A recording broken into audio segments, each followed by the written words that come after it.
Man finds safe containing $7.5 million inside storage unit he bought for 500 bucks. But before we start, please take a moment to give this video a like, subscribe to Happy World, and hit the bell so you'll never miss these great stories.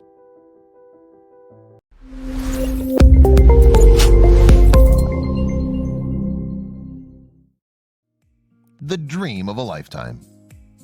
Placing the final bid that ultimately won the contents of a storage container that would become the dream of a lifetime or the ultimate nightmare. When a man uncovers what really lies inside his container, he's shocked. And when the police showed up at his door hours later, he wasn't ready. Thrill of the bid. He was just getting comfortable with bidding on storage containers that were on auction.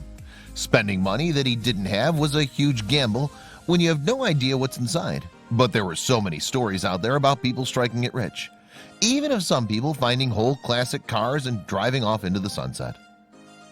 All good so far. So far he'd been lucky, managing to sell the contents for just a little over what he'd paid for the entire lot. But it was a lot of work and a lot of time going through someone else's junk, sorting, cleaning, and then finding the right buyer. He was almost at the end of his rope. If there was nothing big in this one, he was done. Standing the crowd. Joe stood outside the container with about 15 to 20 other people, eager to rubberneck what was inside the 5x15 unit, 75 square feet.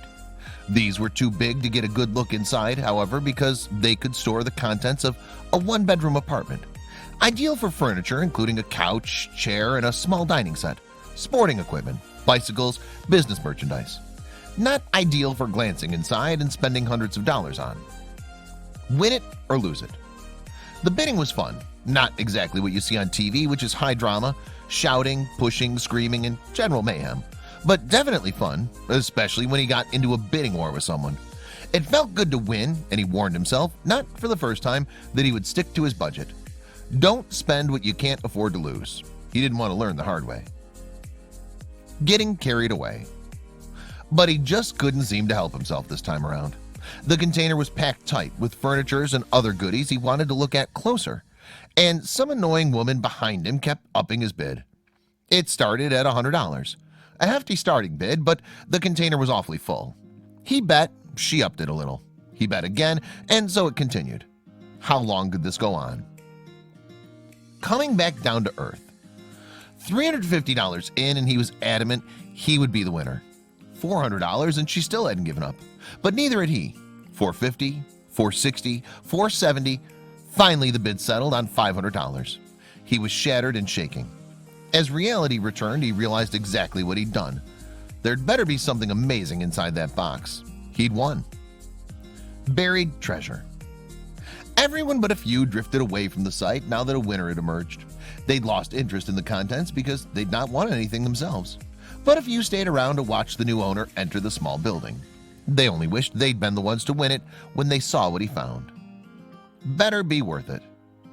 Joe slowly walked into the 5x15 unit. It was packed full of old furniture, but enough of a gap between existed for him to walk between the items.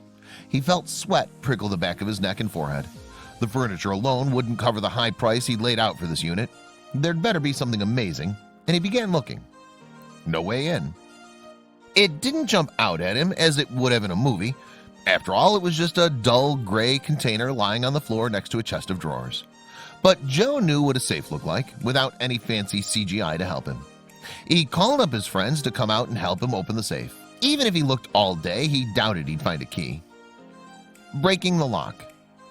One power drill later, and they were drilling deep into the lock to force it open. And what they found was beyond belief. Taking the lid off the opening, he was gobsmacked by all the bills lying right at the top. $50 bills in huge stacks. He literally fell over from pure shock. Getting to his feet, he started pulling out wad after wad of cold hard cash. Unforeseen dilemma. But all things were not going to be peaches and cream for Joe and his huge find. Barely 2 hours into his discovery, there was a knock on the door, and soon men in uniforms were swarming all over the container. Just what had he gotten himself involved in? He wondered. It could have been anything. I mean, just who has this much cash just squashed in a safe? All over social media. Joe realized that in his exultation he'd sent photos to his girlfriend and also uploaded the photos of the contents of the safe to pretty much every social media site. No wonder the police were here. He still hadn't been able to count all the cash, but he knew it was enough to roll in. So far he was up to $1 million. He dragged himself away to talk to one of the officers waiting for him.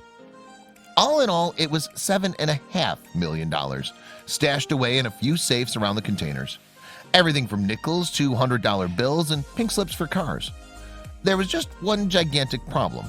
The original owner had gotten wind of the find and had hired some top-notch lawyers to get back his fortune. Joe was in trouble. Threats. Everything started moving extremely quickly after the police arrived. Joe got a call from the lawyers telling him in no uncertain terms that he must return the money, but that he could keep $600,000 as a finder's fee. Joe had some quick thinking to do. The law on his side. After consulting with his friends, Joe learned that in the state of California, once a unit had been sold, the contents were no longer owned by the delinquent tenant. He had full rights to keep anything in the unit. After all, he'd purchased it fair and square. But the lawyers were not going to back down that easily. How bad would it get? Thinking they were doing Joe a service, they upped the finder's fee to $1.2 million, and they were playing hardball. Who knew what these people were capable of? Joe began wondering just how someone forgets $7.5 million in a delinquent storage rental. Not someone good, it seemed, but how bad would things get? Returning a fortune. So would he only get $1.2 million? That's a huge amount of money in anyone's book, but still not quite like the huge figure he had just felt in his hands while unpacking wad after wad of money. He didn't like the fact that he was being strong-armed, but there was also the moral dilemma. It was now his money, but he didn't do anything to earn it. Perhaps he should give it back. The thought was not sitting well with him. A fair deal. After much deliberation and amongst near threats, Joe decided that splitting the money straight down the middle would be a fair split. After all, the now previous owners had left the container unpaid for more than a couple months, in fact almost a year, without responding to the letters sent by the store owners. And that debt was exactly why the auction had happened. A storage owner says, "I don't really make much money out of auctions. It's to try to cover our expense. 90% of the time I don't cover my losses. One unit may have cost me $600 and the person bids at $400, so my revenue still suffered a loss. An unpaid unit does not make any money. The sooner the delinquent tenant can be moved out, the sooner a paying tenant can move in."